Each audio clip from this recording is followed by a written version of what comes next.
today we are going to discuss about workplace health. Later, we're just gonna edit it. we are going to discuss about the workplace health and safety policy and procedures today. Starting off with the purpose, this policy applies to ABC Childcare Center. ABC Childcare Center has a commitment to providing a healthy and safe environment for children, staff, and visitors to the center. The policy complies with the Work Health and Safety WHS Act 2011. Going on with the definitions, a hazard is any potentially dangerous situation within the work environment. Incident means an event or circumstance that leads or could have to unintended or unnecessary harm during a person's participation in work with us. An injury is any incident that causes harm to a person during their participation in work activities us. WHS communication and consultation means sharing information giving workers a visible opportunity to express views and taking those views into account before making decisions on health and safety matters. Can you read from the duty to the officer? Okay, for the duty holder refers to any person who owes work health safety duty under the WHS Act. So, including a person conducting a business or undertaking which is the PCBU, designer, manufacturer, importer, supplier, installer of products, or plant use at work, upstream duty holders as an officer and workers. And for the PCBU, it refers to the principal duty holder under the Work Health and Safety Act 2011, or also known as WHS Act. It's a person conducting a business or undertaking the PCBU, and this is us, the employer.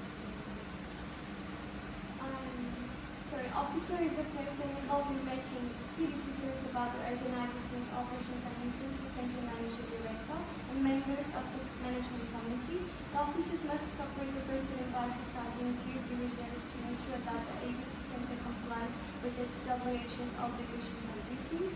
Workers or staff must take reasonable care of their own health and safety and take reasonable care that their actions or omissions do not adversely affect the health and safety of others, including children, visitors, employees, and other staff and contractors.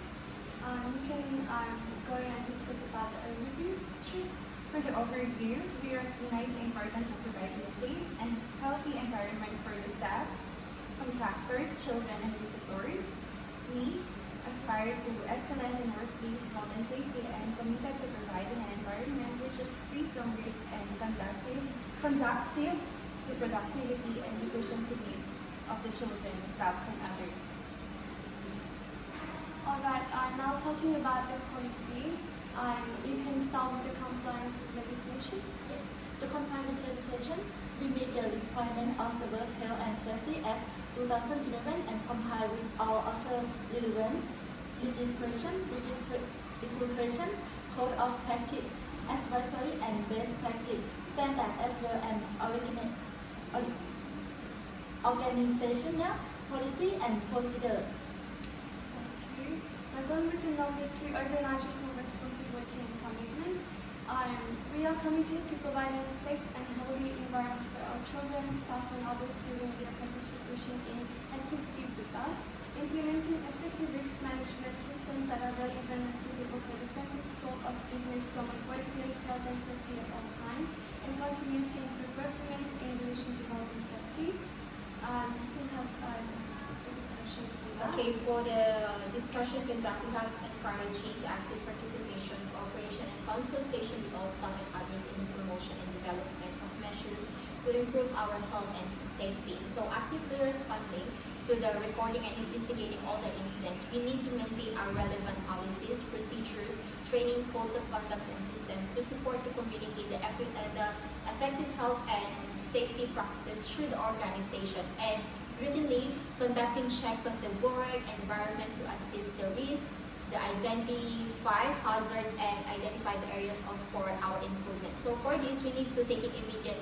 response to reduce the risk of identified workplace hazards. So we need to provide appropriate induction, training, information, and updates to the staff on a regular basis about the workplace and safety, and all the changes of the company. WHS policy and procedures are to be approved by the center manager prior to our adoption. Now going with the number 3, staff responsibility. This policy identifies the role and responsibilities allocated to each individual within the center. It is noted that while the supervisor carries the day-to-day responsibility to provide and maintain, so far as is reasonably practicable, a working environment that is safe and without risk to the health and safety of all employees within the center is the ultimate responsibility of the management committee. Going with number 3.2, the management committee are responsible for monitoring the effectiveness of this policy. In fulfilling their WHS obligations, the management committee's role is to gain an understanding of the operations of the business and the hazards and risks involved. Also to ensure appropriate resources and processes are provided to enable hazards to be identified and risks to be eliminated or minimized. Also to ensure information regarding incidents, hazards and risks is received and the information is responded to in a timely way. To ensure processes are verified, monitored and reviewed. We can go with 3.3. Here, the nominated supervisor and senior educators are collectively responsible for the effective implementation of the center's WHS policy. The nominated supervisor, the senior educator, work to achieve a healthy and safe workplace by fulfilling WHS responsibilities according to the WHS Act and associated regulations through the development and application of policies and safe work standards and applying regulations and standards specific to the childcare industry with the center in addition to state WHS legislation, regulations, standards, and codes of practice, and also addressing both the childcare industry hazard and workplace specific issues through regular WHS inspections and risk management processes, ensuring the practical application of ABC center policies and WHS checklists are periodically revised and consistent with the center health and safety objectives, and also providing accurate and appropriate information, induction, training, and supervision for all employees, and providing employees with access to WHS incident reporting tools to record any event of workplace injury, illness, or near miss so that appropriate corrective measures can be applied to prevent corrective measures.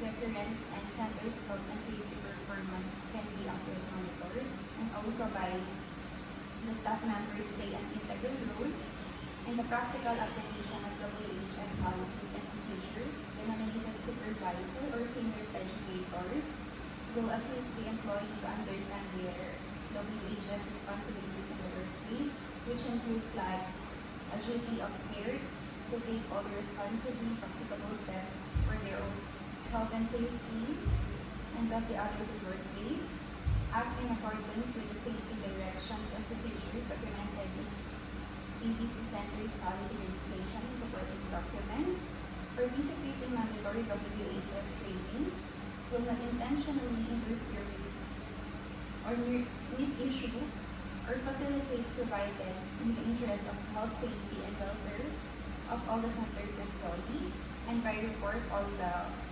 accidents and incidents including injuries, illness, and near misses to their senior educator and related supervisor, and by engaging and consult with the appointed health and safety representative regarding WHS issues, as well as their senior educator and nominated supervisor.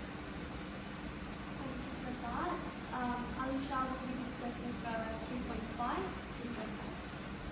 ABC Center has one applied health and safety representative, HSR. The HSR is provide health and safety representative training and accredit training organization to support them in fulfilling the duty of the role. The HSR role is to present the WHS interest of employees, to provide WHS induction training for new employees, to monitor the measure taken by RECC management commit to comply with the legislation. If required, is into the investigate WHS complaint and will raise between the nominee supervisor and staff member regarding the WHS method. Thank you for that. Now we are going on with 3.6. ABC Center has a duty of care to protect the health and safety of other people who may be at or near a workplace in addition to employees and children such as visitors or other non-employees. This includes parents, students and workplace mates or other visitors. Regular visitors, example specialists for the music tutors, will be provided with the WHS induction. Visitors should act in an appropriate manner to ensure the safety of themselves and other when on the center premises. We will also be talking about the consultation and communication. Employees' WHS interests and concerns are discussed at management committee meetings. This forum provides open and responsive communication and consultation between management and employees of the center to ensure that health and safety issues are regularly monitored and risks are managed appropriately. WHS is a standing agenda item at the monthly staff meeting. All employees are encouraged to discuss WHS matters and improvements in an open and cooperative manner. Any changes to the center's WHS practices and policies will be advised by the nominated supervisor as soon as practical as part of the ongoing WHS training and awareness. You can have a look at the person. So for the reporting, all staff and others are required to report and any identified workplace hazards and associated risks as soon as they become aware of them. So employees will report to this and the senior educator who will then take it further to be the center manager. So next, all the staff and others are required to report any incident that causes harms to person during their participation in work or in the other training activities with us. So in the records, it is appropriate to record the organization risk, management strategy, workplace hazards, and workplace injuries will be accurately maintained at all times on the premises. And for the injury management, as the first priority, first aid should be following a workplace injury and the injured employee, supervisor, or the manager notified as soon as possible if it is necessary. Further treatment should be arranged depending upon the severity of the injury. Example, the treatment by ambulance taken to the hospital, by ambulance or consulting the doctor. And secondly is the valid certificate of capacity must be obtained from the nominated treating doctor or the entity specifying the injured employee's exact injury and diagnosis, further treatment requirements, and their fitness for work. And lastly, for this policy only deals with employees' injuries referred to the first aid, incident, injury, trauma, and illness policy for dealing with the children. And for the return work, for the return to the work, the employee RTW coordinator will notify the insurer of the injury within 48 hours of becoming aware of the injury. We are committed to helping an injured employee to RTW following a workplace injury in a timely and safe manner by providing suitable duties. Once suitable duties have been determined by the employer, return to work coordinator and injured employee supervisor manager, a return to work plan will be developed to outline specific duties. The injured employee will confirm the hours and location of suitable duties and any medical restrictions to be applied to the injured employee's RTW. Once the RTW plan is developed, a copy will be provided to the entity, injured employee, and supervisor on the mission. With the WHS performance evaluation, WHS management system to be audited annually. Also to assist with the evaluation, staff are to be provided with the questionnaire and asked to fill it out. The questionnaire should ask how they feel about the WHSMS over the previous 12 months and whether in their experience the key performance indicators have been met. Going on with the 9.3, a yearly internal audit carried out by one of the team members should include a summary of WHS issues encountered by staff, clients, and contractors over the year, the extent to which the objectives and targets have been met, summarize the results to the annual staff WHS questionnaire, any recommendations for change to be made to the WHS policy and procedures. Also, all of the staff should have the ability to contribute to the annual audit. Each audit should provide all staff the opportunity to contribute to the annual audit and to suggest changes to the company's WHS policy and procedures. Now going with the procedures, who will help us to do this. So for the procedures, we have our health and safety inspections to follow. So 1.1 annual workplace inspections. An annual worksite inspection will be conducted using the workplace health and safety checklist. by the center manager. Under 1.2, we have pre-operation workplace inspection, where there is a change to a process or new modified equipment is introduced to a workplace inspection will be conducted to a prior the equipment is being used. A hazard inspection checklist should be used for the task by the center manager as well.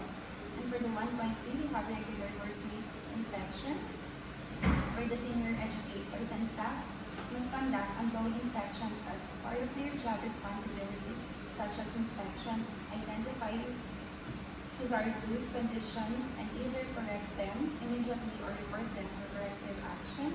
And frequency of this inspection varies with the amount of the conditions of equipment used. Daily checks by users assure that the equipment meets minimum acceptable safety requirements that has made by senior educators. And for the 1.4 control hazard, all hazard must be identified through any of the above inspections must be reported to the operation manager by using workplace hazard report. Appropriate actions must be taken to control any hazard identified. Hazards and control mechanisms are to be recorded in the Central Safety and Hazard Register for all identified hazards. Risk rating are to be added to the risk management plan, and it should be done at all the steps. Okay. Alish, can you help me with the identify and control results? Yes. For the identify and control hazard, identify and control hazard, all staff have responsibility to respond to hazard and perceive risk and health and safety. Any staff member who identify a potential or actual workplace hazard must report immediately to the operation manager using the workplace hazard report. The operation manager will take appropriate action to control the identified hazard. The operation manager will complete the hazard register for all identified hazard. It's completed by all of staff and the center manager. For workplace incident, if an incident occur in the workplace, any person attending to the incident or witness to the incident are to fill in the workplace incident form where the incident involved an injury. The first person attached to a workplace injury should contact the first aid officer or emergency service in the case of a serious injury. Workplace injury form are to be provided to the operation manager, who will use the record to gather account of the incident and use them as the basis of an investigation into the incident. If required, all serious injury will be reported to the work safe. Responsibility by all staff and center manager. Okay. Now going with the health and safety conservation and communications, we are going to talk about the stakes and responsibility under this. Health and safety conservation and communication will be always carried out as follows. Key meetings where work health and safety is always an agenda item. One-off meetings to discuss health and safety issues arising. Briefing sessions on new health and safety requirements and information. Record of all meetings will be kept and action plans to address issue will be drawn up as required. Follow-up of actions to be taken will occur through regular team meetings. Injury management and returning to work. Under 5.1, if an employee is injured during the course of the employment, a workplace injury and illness form is to be completed by the employer's manager or the employee RTW coordinator and submitted to the operations manager within 48 hours of injury being sustained. The employee RTW coordinator will notify the insurer of the injury within 48 hours if taken aware of the injury. If an injury or illness means that the employee will be unable to work for more than 2 days in a row, the RTW coordinator is responsible for contacting the company's nominated treating doctor entity to request an employee assistant. We are committed to helping an injured employee to RTW following a workplace injury in a timely and safe manner by providing suitable details. With the evacuation procedure and simulation addition. So for this, for all the educators, assemble all the children on the evacuation room, baby room educators assemble babies in the label, evacuation and head count before exceeding the room. So if on lunch or program, return to your room to assist if it is safe to do so. So check bathroom, kitchen, and other hiding areas. And all rooms take emergency backpack and attendance roll and emergency medication on the top of the fridge with child action plan. So collect the children and start with the exit room with one educator in front of the room and one at the end. And once all the bodies have evacuated the room, then close the doors and windows if safe to do so. So follow your group of children and at the end of the line to the evacuation point, evacuate to the evacuation meeting point using the closest emergency exit. So do a roll call and at a safe place in the meeting point away from the danger. In case of stairs, older children will evacuate down at the stairs while the babies wait on the coat at the top of the stairs. Educator will place a second coat at the bottom of the stairs and remove the babies one at a time and carry them down the stairs and place them into the second evacuation coat. So any additional educators will assist in carrying baby down the stairs at the meeting place. Advise the center manager or the supervisor that the room has been checked and say room name and clear. Example like caterpillar's name, butterfly's name. At the evacuation area, call roll and raise arm while holding up the green card. And if are all present until center manager acknowledges. So if a child is meeting, alert supervisor in charge and hold up the red card until the center manager acknowledges. And don't forget always to do head counts. So with this, we have finished and came to the end with the WHS Policies and Procedures. Thank you to all of you. Okay, thank you.